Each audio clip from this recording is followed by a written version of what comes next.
오늘의 헤드라인입니다. 우리나라에서 처음으로 아프리카 돼지열병이 발생했습니다.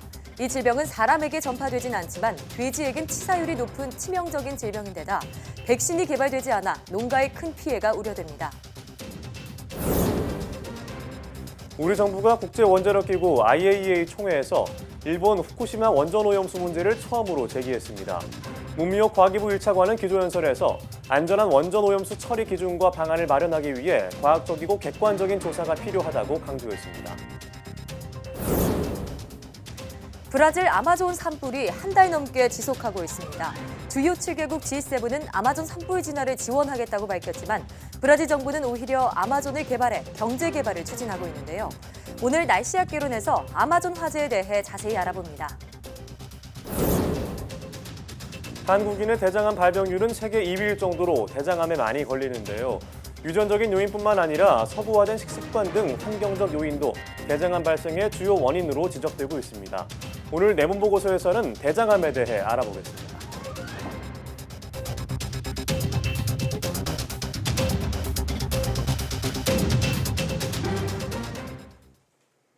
여러분 안녕하십니까? 사이언스 투데이입니다. 폐사율 최대 100%의 치명적인 돼지 질병, 아프리카 돼지열병이 국내에서 처음으로 발생했습니다. 경기도 파주의 한 양돈 농가에서 확인됐는데 관련 농가의 돼지 4,700여 마리에 대한 살처분이 진행되고 있습니다. 먼저 이승훈 기자의 보도입니다. 아프리카 돼지열병의 국내 발생이 처음으로 확인됐습니다. 급성일 경우 폐사율 100%의 치명적 돼지 질병입니다. 농림축산검역본부 정밀검사 결과 오늘 오전 6시 30분경 아프리카 돼지열병 양성이 확진되었습니다. 첫 발병이 확인된 곳은 경기도 파주의 한 양돈 농가입니다. 폐사한 어미돼지 5마리를 관리인이 신고했고 검사 결과 양성 반응이 나왔습니다. 정확한 발병 원인은 아직 확인되지 않았습니다. 검역본부 역학조사반이 현장에 출동해 원인을 파악하고 있습니다. 질병 확산을 막기 위한 작업도 함께 진행하고 있습니다. 해당 농가를 중심으로 살처분을 진행하고 있는데 시간이 지날수록 대상 돼지는 늘어날 가능성이 큽니다. 치사율은 높지만 아프리카 돼지열병은 사람에게 전염되진 않습니다. 아프리카 돼지열병은 인수공통 전염병이 아닙니다. 발병 소식이 전해지면서 양돈 농가의 걱정이 커지고 있습니다. 딱히 감염 경로라고 의심할 게 없는 상황이라 정부도 고민이 많지만 일단 평소처럼 안심하고 돼지고기를 소비해 줄 것을 당부하고 있습니다. YTN 이승훈입니다. 아프리카 돼지열병은 걸리면 대부분 폐사할 만큼 치명적이지만 아직 이를 예방하거나 치료할 방법이 없는 상황입니다. 치료제나 백신이 나오지 못했던 이유는 무엇일까요? 이혜리 기자가 보도합니다. 아프리카 돼지열병 바이러스는 다른 바이러스에 비해 크기가 큽니다. 이렇게 크기가 큰 바이러스 안에는 여러 가지 유전자형이 들어 있습니다. 이 때문에 바이러스가 만들어낼 수 있는 단백질의 종류도 많아지게 됩니다. 바이러스에게 일종의 무기와도 같은 단백질을 많이 만들어낼 수 있다는 건 그만큼 이 바이러스를 정복하기가 쉽지 않다는 뜻입니다. 아프리카 돼지열병은 바이러스가 그렇게 변이가 심하지 않았는데 이 DNA 바이러스 크기 때문에 다양한 항원을 만들어내서 다양한 조합으로 병원성 인자를 만들기 때문에 방어가 어려운 겁니다.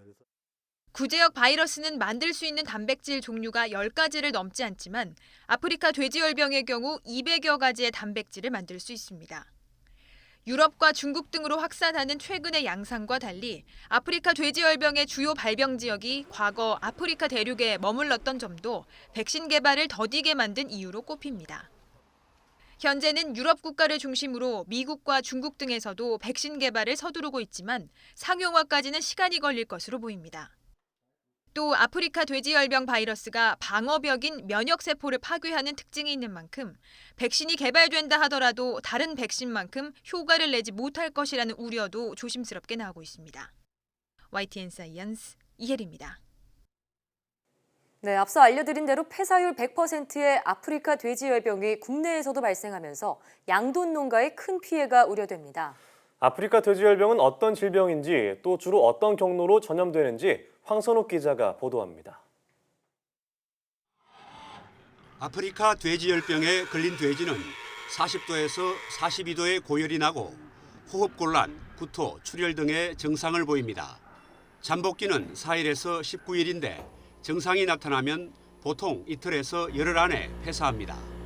감염 속도가 매우 빠르고 발병하면 폐사율이 100%에 달하지만 백신이나 치료제는 아직 개발되지 않았습니다. 이 바이러스가 거의 수년간 얼려도 다 살아 있고요. 그리고 일반적인 어떤 조건에서도 이 생존율이 굉장히 높은 것은 이미 다 알려져 있습니다. 그러다 보니 매물 처분 외에는 별다른 방법이 없습니다. 돼지에게만 감염되는 가축병으로 사람에게는 전염되지 않습니다. 아프리카 돼지열병은 바이러스와 직접 접촉할 때 감염되는데 감염된 돼지와 접촉하거나 바이러스가 묻어있는 물건 등을 통해 전파됩니다. 그래서 방역 당국은 발병 국가에서 소시지와 햄 등 축산물을 반입하는 것을 전면 금지하고 있습니다.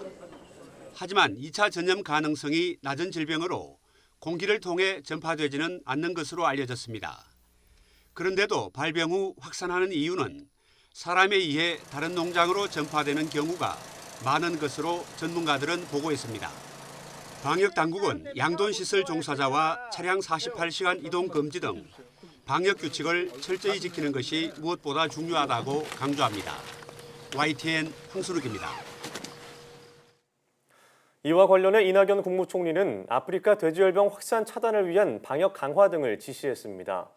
이 총리는 정부 서울청사 재난상황실에서 관계장관과 지방자치단체장이 함께 참여한 가운데 아프리카 돼지열병 상황점검 및 대책회의를 열고 확산 속도가 매우 빠른 주변국의 전례로 미뤄 매뉴얼에 따른 철저하고 신속한 대응이 피해를 최소화할 수 있다며 이같이 말했습니다.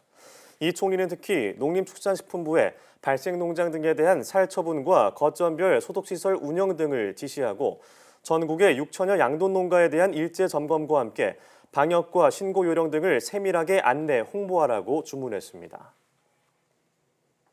이처럼 경기도 파주에서 아프리카 돼지열병이 공식 확인되자 전국의 지자체가 병 확산을 막기 위해 발빠르게 대응하고 있습니다.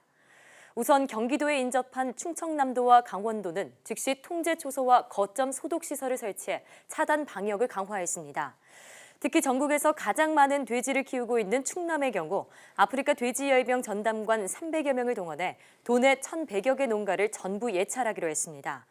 다른 시도 역시 거점 소독 시설을 추가하고 각 시군의 상황을 전파해 개별 농가가 매일 농장을 소독하도록 하는 등 차단 방역에 총력을 기울이고 있습니다.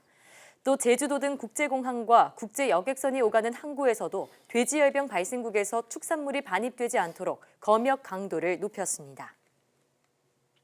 아프리카 돼지열병이 아시아에서 창궐하면서 국제 돈육값이 지난해 말보다 13%나 급등한 것으로 나타났습니다. 현지 시각으로 16일 현재 시카고 상품거래소에서 12월 인도분 돼지고기는 파운드당 70.675센트에 거래되고 있습니다. 이는 지난해 말 종가인 파운드당 62.425센트보다 13.22%나 상승한 가격입니다. 돼지고기 선물 가격은 올해 4월 18일 파운드당 89.725센트까지 치솟는 등 큰 변동폭을 보이고 있습니다. 특히 큰 타격을 입은 중국은 공급 부족으로 올해 8월 돼지고기 가격이 전년 동기보다 47% 올라 물가에 비상이 걸렸습니다. 원자재 시장에서는 아프리카 돼지열병이 국제 식품 시장을 흔들 변수로 주목하고 있습니다. 일본이 후쿠시마 원전 오염수 처리 방안으로 해양 방류를 고려 중인 가운데 우리 정부가 이 문제를 공론화하고 국제적 공조를 촉구했습니다. 문미옥 과학기술정보통신부 차관은 국제원자력기구 IAEA 총회에서 원전 오염수 문제를 제기했습니다. 보도에 김태현 기자입니다. 기조연설에 나선 문미옥 차관은 최근 일본의 고위 관료들이 후쿠시마 원전 오염수 처리 방안으로 해양 방류의 불가피성을 언급했다면서 만약 이런 일이 벌어진다면 중대한 국제 현안이 될 것이라고 경고했습니다. Management of Fukushima contaminated water is no longer Japan's domestic problem, but a grave international issue that can affect the whole global marine environment. 문 차관은 이어 국제원자력기구가 후쿠시마 사고 처리에서 적극적인 역할을 해온 것처럼 원전 오염수 처리 문제에도 동일한 접근 방식이 필요하다고 지적했습니다. 국제사회가 확실히 안전한 원전 오염수 처리 기준과 방안을 마련하기 위해 과학적 객관적인 조사가 필요하다고 강조했습니다. Japan should take substantive and transparent measures and actions. This also be done for health, safety, and environment protection. 일본의 히키하라 IAEA 대사는 한국 측 설명은 사실과 다르다고 주장하며 맞섰습니다.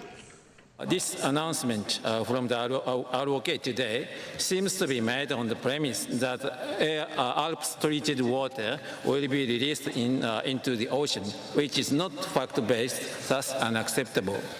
정부는 앞서 5일 IAEA에 서한을 보내 원전 오염수의 해양 방류 가능성과 환경 영향에 대한 우려를 전달했습니다. IAEA는 원자력의 평화적 이용을 위해 설립된 국제기구로 현재 171개 회원국이 참여하고 있습니다. 정부는 이 기구를 통해 후쿠시마 오염수에 대한 국제적 관심을 키우고 적절한 해법을 모색할 계획입니다. YTN 김태현입니다. 국회 예산결산특별위원회는 일본 무역분쟁 대응 소위원회 1차 회의를 열고 일본 정부의 수출 규제 조치 현황과 대응책을 검토했습니다. 회의에는 산업통상자원부와 과학기술정보통신부, 중소벤처기업부 등 3개 부처 담당자가 참석해 정부 차원의 대응 방안을 보고했습니다. 소위원장인 바른미래당 지상욱 의원은 모두 발언을 통해 일본 수출 규제로 국내 산업의 피해 방지 예산을 중점적으로 다룰 것이라고 강조했습니다. 이어 일본산 소재 부품 장비를 대체할 장단기적 기술 개발에 필요한 예산을 검토해달라고 당부했습니다.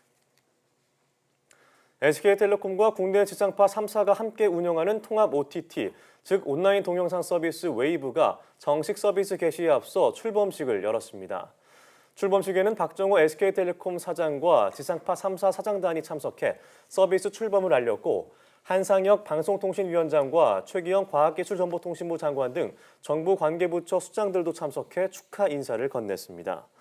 한상혁 방송통신위원장은 축사에서 웨이브가 방송통신 동반 성장에 파트너십이 구축된 첫 사례인 만큼 향후 다양한 혁신 전략이 활성화돼 글로벌 시장에서 우리 미디어 산업이 크게 도약하는 계기가 되길 기대한다고 말했습니다.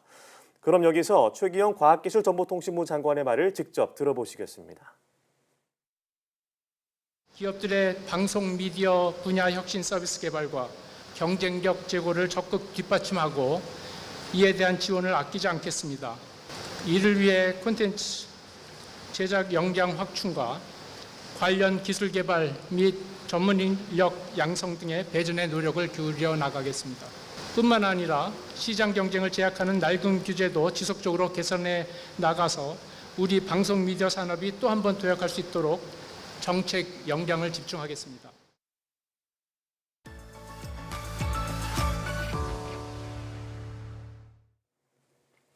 아마존 열대우림의 산불이 한 달 넘게 이어지면서 주변 국가들의 피해가 심각해지고 있는데요.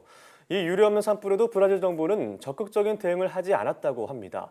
이 때문에 유럽 국가들을 중심으로 브라질의 산불 진화와 환경 보호에 최선을 다해달라는 요구가 빗발쳤다고 하는데요. 네, 오늘 날씨학 개론에서 자세히 얘기 나눠보겠습니다. K웨더 반기성 센터장과 함께합니다. 어서 오세요. 네, 안녕하세요. 네, 반갑습니다. 네. 자, 지구의 허파 아마존에 이렇게 한 달이 넘게 지속되는 큰 불이 났는데도 브라질 정부는 마치 강 건너 불구경하듯 방관하는 모습을 보여서 국제사회가 좀 충격을 받기도 했었습니다. 네. 자, 그래서 이 산불이 인위적으로 발생한 거 아니냐 이런 얘기도 나오고 있는데 어떻게 보시는지요? 아마존 산불은 누군가의 실수가 아닙니다. 아마존 산불 뒤에는 피 묻은 자본이 있습니다. 자, 이 말은요, 지구의 벗이라는 환경단체의 주장입니다. 이들은 브라질 아마존의 대형 산불은 보우소나루 브라질 대통령의 신자유주의 정책의 하나로 보고 있습니다. 자, 이제 보우소나루 대통령은요, 아마존 개발 계획을 공약으로 내세웠죠. 그러면서 환경관리 프로그램 예산을 줄였고요.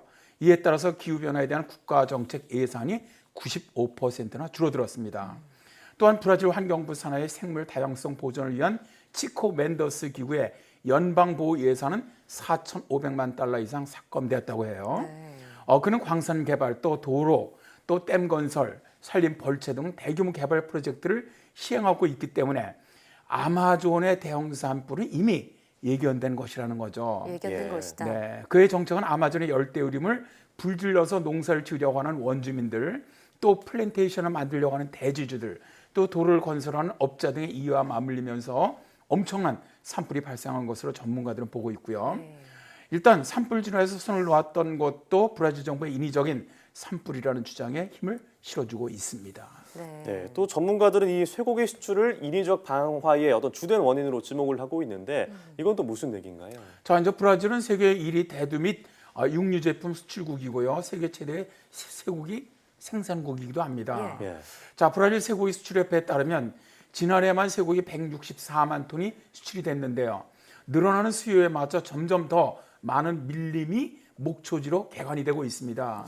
자, 이제 국제환경단체 그린피스 연구원 호물로 바티스타는 AF통신에서 아마존 열대우림 파괴의 주요 원인은 목축업 확대다라면서 지금까지 훼손된 지역의 65% 이상이 소방목장으로 변했다라고 설명을 했습니다. 네, 자, 이처럼 아마존 산불이 예전에 비해서 계속해서 증가하고 있는 그 이유에는 브라질이 전 세계 쇠고기 수출량의 20%를 차지하고 있다는 이런 경제적인 이유도 한 몫을 하고 있다, 이런 분석인데요.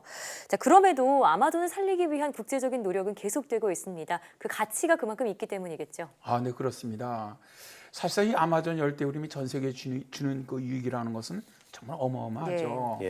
아마존은 세계 최대 우림이자 연간 3,180만 톤의 CO2 배출량을 줄여주면서 기후변화를 저지하는 아주 매우 큰 힘입니다. 또 세계에서 가장 다양한 동식물들이 사는 생명의 보고이기도 하죠. 이렇게 지구에 큰 유익을 주다 보니까 아마존 강 유역에 위치한 4개 나라의 아마존 보존기금을 제공하고 있습니다. 자, 아마존을 개발해서 얻을 수 있는 이익 대신 지원금을 좀 받고 아마존 열대우림을 좀 보존해 달라는 것이죠. 네, 이렇게 아마존 화재가 이제 심각하게 이어지면서 G7 정상회의에 주요 의제를 올려서 대책을 논의했다고 들었습니다. 어떤 대응 방안이 나왔나요? 그렇죠. G7에서 아마존 산불 진화를 돕기 위해서 240억 원을 브라질에 지원하겠다 이렇게 밝혔어요. 근데 이제 이 과정에서 프랑스 마크롱 대통령이 자, 브라질의 보우스나로 대통령이 기후 변화에 맞서 싸우겠다고 거짓말하고 있다라고 비판을 했거든요. 그래서 이제 보우스나로 대통령은 자기를 모욕했다. 그러면서 우리는 서방의 지원을 받지 않겠다라고 선언을 했어요. 그러자 이제 또다시 프랑스 마크롱 대통령은 G20 정상회의에서 브라질이 아마존 환경 문제를 더 신경 쓰지 않는다면 전 남미 시장에 영향을 주는 유럽 연합과 남미 공동시장 자유무역협정 체결까지 철회하겠다 이렇게 얘기를 했고요. 또 다른 많은 나라도 아마존 유진 보존기금을 내놓지 않겠다 이렇게 선언을 했습니다. 자, 이제 이런 브라질 산불 사태는 물론 세계적인 비난이 심각해지자 브라질의 보우소나로 대통령은 지난 8월 28일이었죠. 기금에 대한 통조권을 모두 브라질에 넘겨준다면 기부를 받겠다. 그래서 입장을 좀 선회를 했습니다. 또 여기에 대해서 미국 트럼프 대통령에게 산불 진화 및 복구 기금 지원을 요청을 했죠. 자, 이에 이제 보우소나로 대통령은 산불 진화를 이제 명령을 했고요. 군 부대까지 투입되면서 어느 정도 산불이 진화가 됐어요. 그러다 다시 산불이 다시 일어나면서 지금 현재는 산불 진화 작업 중입니다. 여전히요. 네, 이처럼 보우소나루 대통령은 아마존을 개발해서 얻는 그런 경제적인 이익만을 생각하고 있지만 사실 지금처럼 대형 산불이 계속된다면 이로 인한 불이익도 상당할 것 같다는 생각도 들거든요. 그렇습니다. 보시나요? 저는 경제 개발을 해서 얻는 이익보다는 손해가 훨씬 더 크다고 생각을 합니다. 자, 올해 브라질의 산불이 급격히 증가하고 있어요. 2019년에 아마존 열대우림에서 발생한 화재 건수는 72,843건이나 됩니다. 이 수치는 브라질 국립우주연구소가 지난 2013년 관측을 시작한 이후 가장 많은 수치로서 지난해 같은 기간보다 무려 80% 이상 증가한 수치입니다. 자, 아마존의 열대우림이 사라진다면 지구에 공급되는 상당량의 산소가 사라지고요. 연간 3천만 톤 이상의 CO2 배출이 늘어납니다. 지구온난화라는 기후변화가 더 심각해질 것이라는 거고요. 자, 이제 또 브라질도 대형 산불로 인해서 엄청난 환경재앙이 지금 발생하고 있거든요. 유럽의 코페르니쿠스 대기 감시 시스템 캠스라고 하죠. 이 기구는 이번에 화재로 8월 1일부터 25일까지 255메가톤의 이산화탄소와 대량의 일산화탄소가 대기 중으로 방출됐다 이렇게 밝혔는데요. 네. 대형 산불은 당연히 뭐 미세먼지, 일산화탄소, 질소산화물, 비메탄, 유기화합물 같은 아주 유독가스를 포함한 해로운 물질들을 대기 중으로 방출을 하죠. 그러다 보니까 아마존 지역에서 방출한 오염 물질이 거의 2,500km 이상 떨어진 사운파울로까지 날아가면서 지난 8월 19일에는 이 도시 전체를 암흑 속으로 빠뜨렸다고 하죠. 뭐 일부 지역에서는 재가 섞인 검은 비가 내렸다고 합니다. 검은 비가요? 네네. 사실 브라질 국민의 건강 비용만 해도 엄청나다고 봐야 되죠. 네, 그 연기 속에서 살고 있을 거 아니에요. 네, 그런데 문제는 이제 올해 아마존뿐만 아니라 그 전 세계 곳곳에서 대형 산불이 많이 발생했다고 하는데요. 네. 어느 정도로 발생했나요? 이게 이제 지구 온난화로 인한 기온 상승이죠, 원인이. 이런 기온 상승은 대형 산불을 더 많이 발생시키죠. 사실 뭐 올해만 해더라도 올해 초에 호주 또 미국 서부 지역에 최악의 대형 산불이 있었고 스페인과 이탈리아의 산불에 이어서 최근은 이 북극권의 대형 산불이 굉장히 정말 강하게 넓은 지역에 났죠. 또 이제 열대 아프리카의 대형 산불도 있었고 그리고 이제 아마존 열대 우림의 대형 산불까지 정말 전 세계적으로 보면요 북극부터 남반구까지 산불이 일어나지 않는 지역이 없을 정도로 정말 많이 발생하고 있습니다. 그러다 보니까 세계기상기구는 2019년 8월 28일 공식적인 보고서를 통해서 아마존 열대우림에서 맹위를 떨치고 있는 화재들은 이미 북극에서 발생한 예외적인 화재로 인해 받았던 지구 기후 또 환경에 대한 스트레스를 가중시키고 있다면서 기후변화를 막기 위해서라도 대형 산불을 저지하기 위한 세계적인 노력이 필요하다. 이렇게 말하고 있죠. 네, 정말 브라질이 이제라도 국제사회의 지원을 받아서 정말 다행이라는 생각도 드는데요. 브라질 정부가 환경 파괴로 인한 득보다 실이 더 많다는 것을 빨리 깨달았으면 좋겠습니다. 네. 오늘 말씀 잘 들었습니다. 네, 고맙습니다.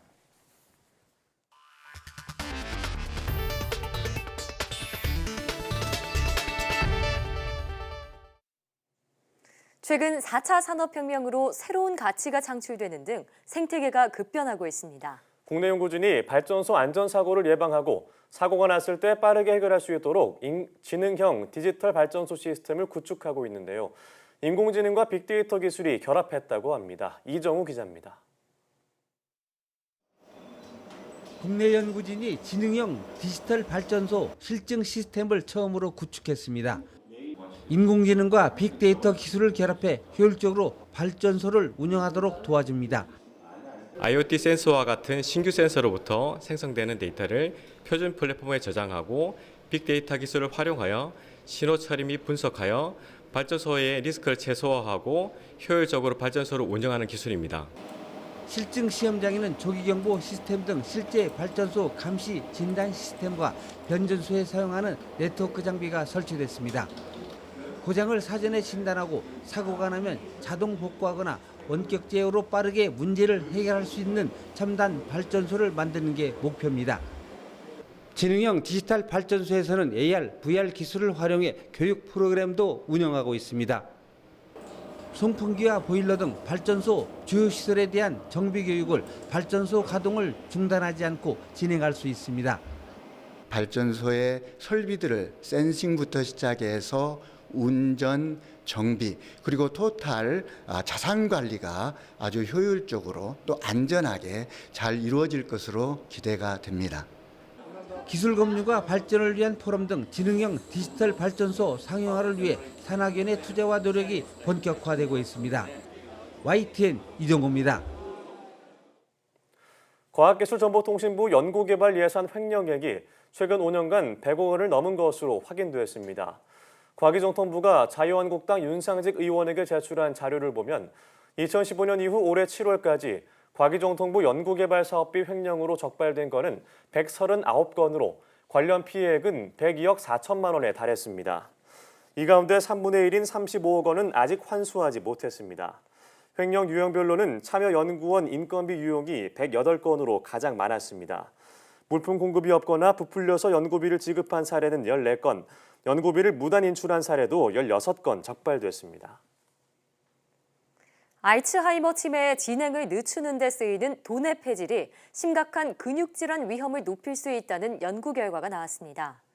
캐나다 웨스턴대 연구팀은 치매 환자 22만여 명을 분석한 결과 도네페질을 복용한 치매 환자는 같은 계열의 다른 치료제를 복용하는 환자보다 횡문근 융해증에 걸릴 위험이 2배 이상 높은 것으로 나타났다고 밝혔습니다. 연구팀은 도내폐질 투여 환자는 복용 한 달 내 횡문근 융해증으로 입원한 빈도가 15만 명 중 88건이었는데 다른 치료제를 투여한 환자는 6만 8천여 명 중 16건이었다고 설명했습니다.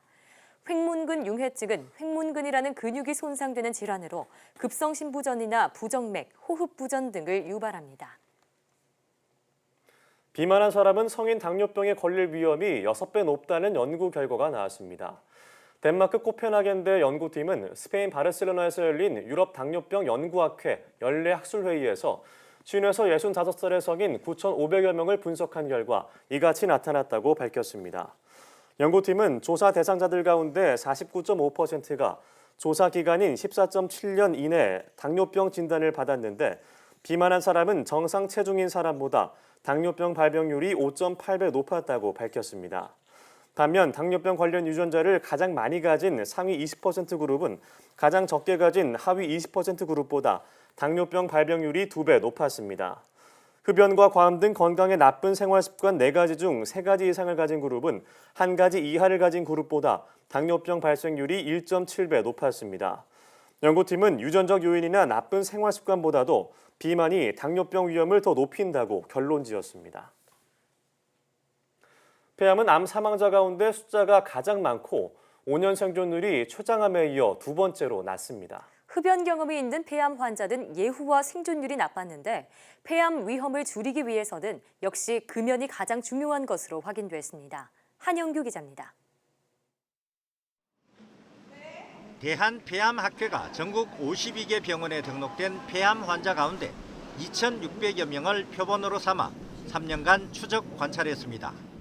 그 결과 남성 폐암 환자는 여성 폐암 환자보다 생존율이 크게 떨어졌는데 이는 주로 흡연과 관련된 것으로 나타났습니다. 같은 폐암이라고 하더라도 현미경으로 관찰했을 때 크기가 작은 소세포암은 악성도가 높고 급속히 전이되는 편인데 흡연자에게서 주로 발생합니다. 흡연을 하면은 그 자체가 아주 예후에 좋지 않습니다.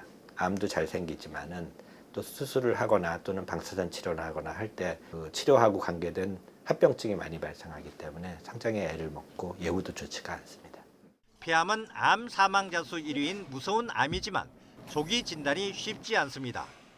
내시경으로 확인할 수 있는 위암과는 달리 폐암은 컴퓨터 단청 촬영, CT를 찍어 확인하는데 방사선으로 인한 위해 가능성도 있기 때문입니다. 기침을 오래 하거나 가래에 피가 섞여 나오는 각혈을 하는 경우, 흉통이 있고 목소리가 변할 경우에는 반드시 전문의를 찾아 진료를 받아야 합니다. 올해 8월부터 폐암이 국가암검진 사업에 포함됐는데 만 54세 이상, 30감년 이상의 장기 흡연자가 대상입니다. 폐암의 70% 정도는 흡연과 관련된 것으로 알려져 있어 폐암의 위험을 줄이기 위해서는 금연이 가장 중요하며 간접 흡연도 최대한 피해야 합니다. YTN 한윤규입니다.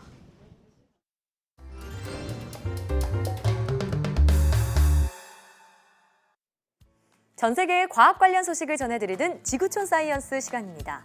지난주 지구촌에는 어떤 소식들이 있었을까요? 화면으로 만나보시죠. 시원한 파도를 따라 펼쳐지는 아찔한 서핑, 화려한 회전에 과감한 점프까지 보는 것만으로도 스트레스가 풀리네요.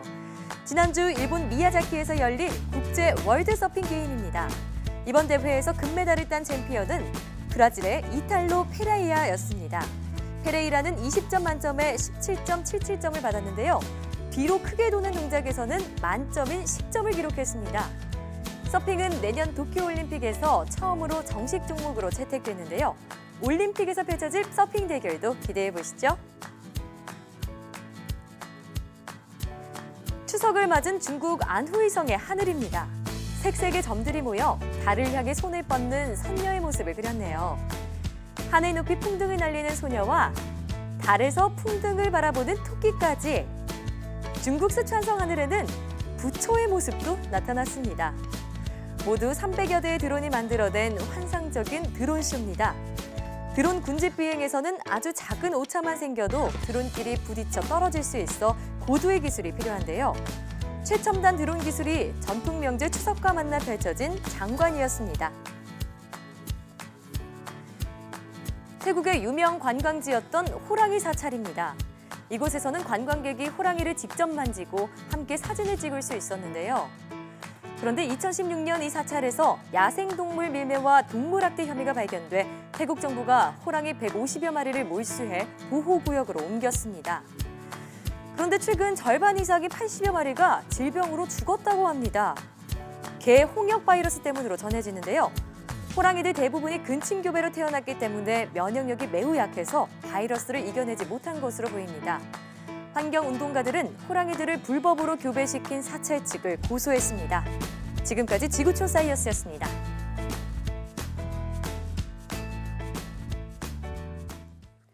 전기차 배터리 소송전을 벌이고 있는 LG화학과 SK이노베이션 최고 경영자들이 처음 만났지만 입장차만 확인했습니다. 이런 가운데 전 세계 전기차 배터리 업계 경쟁이 인력 빼가기로 번지면서 기술 유출 우려가 커지고 있습니다. 최하영 기자의 보도입니다. 배터리 소송전이 시작된 지 5개월 만에 LG화학과 SK이노베이션 수뇌부가 처음 머리를 맞댔습니다. 신학철 LG화학 부회장과 김준 SK이노베이션 총괄 사장이 비공개 회동을 한 겁니다. LG화학은 CEO들이 각사의 입장에 대한 진정성 있는 대화를 나눴다고 밝혔고, SK이노베이션은 만남 자체가 의미 있었다며 소송에 성실히 대응하면서 대승적 차원에서 대화를 통한 해결 노력을 계속하겠다고 말했습니다. 두 회사 모두 구체적인 내용은 말을 아꼈지만 입장차만 확인한 채 끝난 것으로 보입니다. 양측이 워낙 첨예하게 맞서는 데다가 LG화학은 SK이노베이션이 핵심 인력을 빼갔다며 사과와 재발 방지책을 강하게 요구하고 있기 때문입니다. LG화학과 SK이노베이션은 영업 비밀 침해와 특허 침해로 서로를 미국 국제무역위원회에 고소한 상태입니다. 이렇게 국내 기업이 갈등을 빚는 사이 배터리 산업 인력과 기술 유출 문제는 국가적 고민으로도 떠올랐습니다. 최근 중국과 스웨덴 배터리 업체는 한국 인재를 영입하거나 대거 채용에 나서는 등 발빠르게 움직이고 있습니다.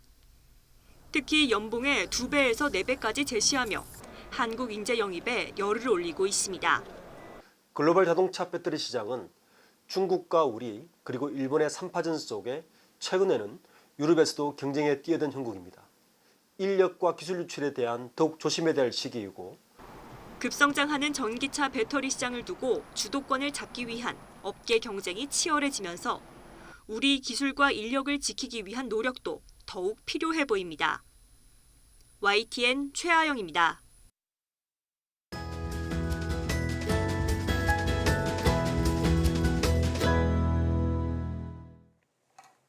최근 우리나라의 대장암 발병률이 10만 명당 44.5명으로 세계 2위를 기록했는데요. 유독 한국인이 대장암에 많이 걸리는 이유는 무엇일까요? 네, 오늘 내몸 보고서에서는 대장암에 대해 알아보겠습니다. 가톨릭대학교 인천성모병원 외과 김지훈 교수와 함께합니다. 어서 오세요. 네, 반갑습니다. 네. 자, 한국인이 많이 걸리는 암이자 사망률이 높은 암으로 대장암이 꼽히고 있는데 일단 어떤 질환인지 자세히 설명해 주시죠. 일단 대장은 소화기관 중에 하나입니다. 그래서 우리가 섭취한 음식은 이제 식도 위, 십이지장 소장을 거쳐서 이제 마지막으로 대장으로 들어와서 이제 항문을 거쳐서 배출되게 되는데요. 대장의 기능은 이제 대변을 만들고 항문을 배출하는 역할을 하게 됩니다. 그래서 네. 대장의 이제 구조를 보시면 대장의 전체 길이는 평균적으로 약 1.5m 정도 되고요. 이제 우하복부에서 시작돼서 배 전체를 삥 둘러서 항문까지 이제 물음표 모양으로 생겼습니다. 그래서 네. 대장은 이제 결장과 직장으로 구분되어지는데요.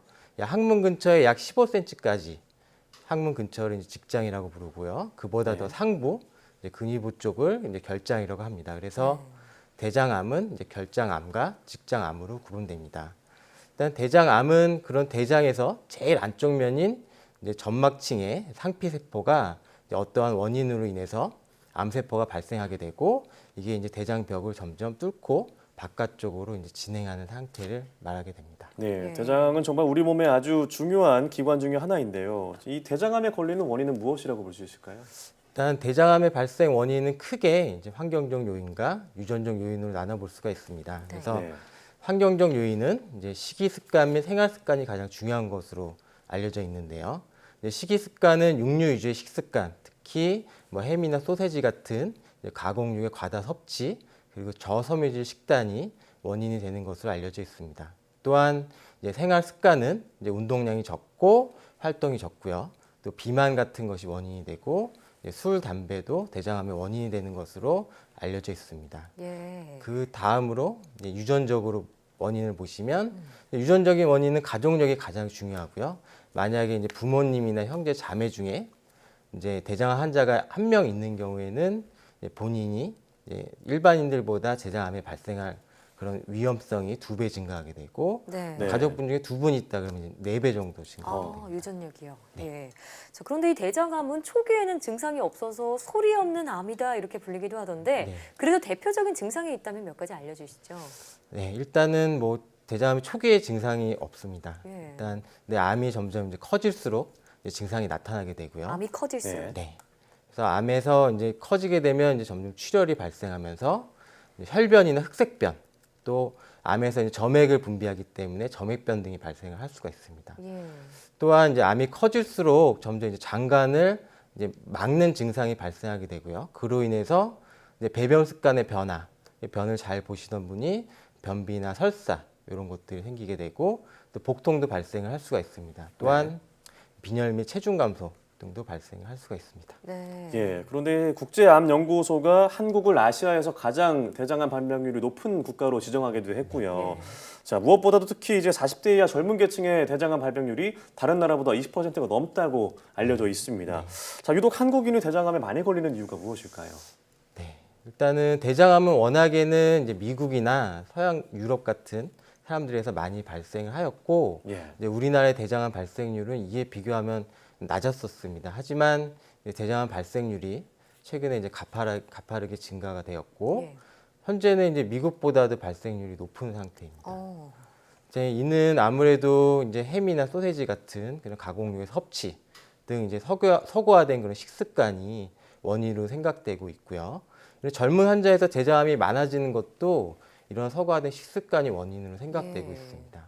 또한 또 한 가지 또 고기에 술을 즐기는 우리 회식 문화도 회식 문화요. 문제가 되는 것 같습니다. 네. 그래서 제가 말씀드리고 싶은 것은 젊었을 때부터 어렸을 때부터 좋은 식습관을 갖는 것이 중요하겠습니다. 네, 그만큼 식습관이 중요하다 이런 말씀인데요. 최근에는 또 대장암으로 인한 사망률이 위암을 앞질렀다 이런 얘기도 있더라고요. 혹시 대장암에 걸리면 완치가 힘든가요? 그렇지 않습니다. 일단 대장암은 조기에 진단해서 치료하면 대부분 완치가 가능하고요. 가장 최근 통계 수치인 2016년까지의 대장암 통계를 보면 국내 대장암 환자의 평균적인 완치율은 75.9%입니다. 이는 미국의 66%, 일본 71%에 비해서 훨씬 훌륭한 수치라고 할 수 있겠고요. 이는 모든 대장암의 평균 수치를 말씀드리는 겁니다. 네, 완치율이 높다고 하니까 조기에 발견하는 게 중요할 것 같습니다. 자, 그런가 하면 이 커피와 우유가 대장암 예방에 도움이 된다고 하는데 그 이유가 있을까요? 네, 일단 최근에 많은 연구를 통해서 커피와 우유가 대장암 예방에 도움이 되는 것을 밝혀지고 있는 상태인데요.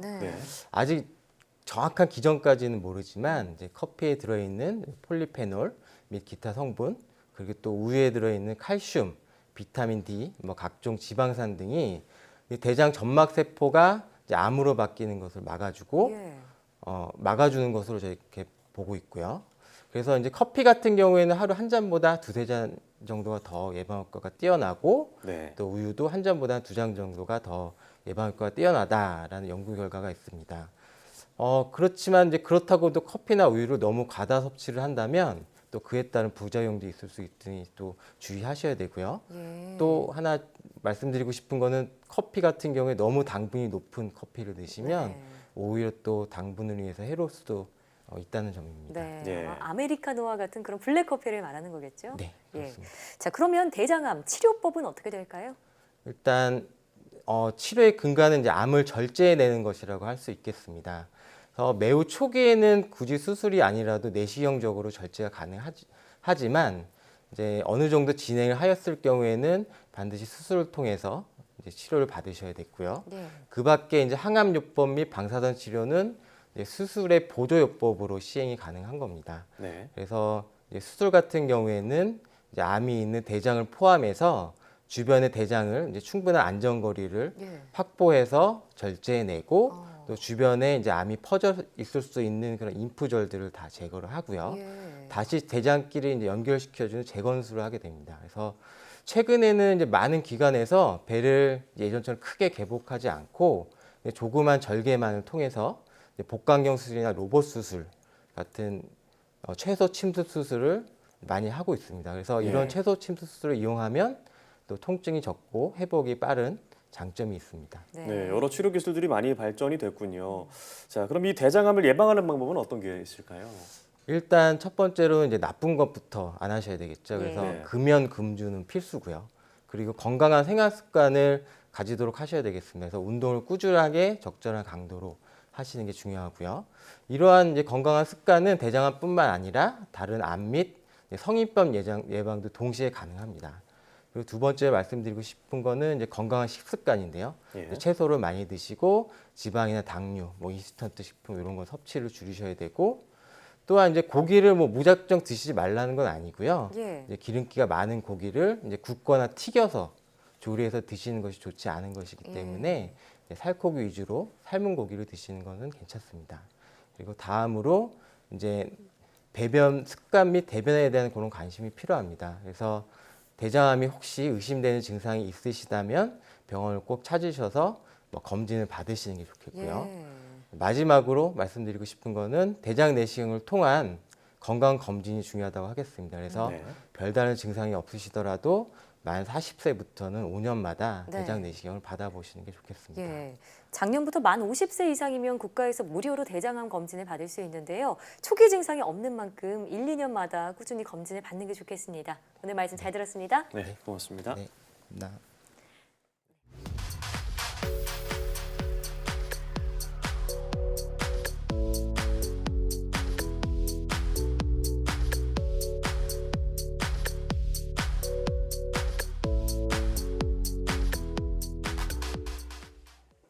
NC 다이노스의 투수 원종현 선수는 오랜 무명 시절을 지나 프로 입단 9년 만에 1군 데뷔전을 치렀고 그의 좋은 모습을 보여줬는데요. 하지만 이듬해 대장암 진단을 받게 됩니다. 오랜 투병과 재활 과정 끝에 건강한 모습으로 돌아왔고 올 시즌 NC 다이노스의 확실한 마무리로 생애 첫 30세이브 고지를 밟았습니다. 네, 뿐만 아니라 세이브를 기록할 때마다 대장암 환우들을 위한 기부 프로그램을 진행할 예정이라고 하는데요. 병마와 싸우는 암 환우들에게 원종현 선수가 큰 희망이 되고 있습니다. 사이언스 투데이 오늘 저희가 준비한 소식은 여기까지입니다. 함께해 주신 여러분 고맙습니다.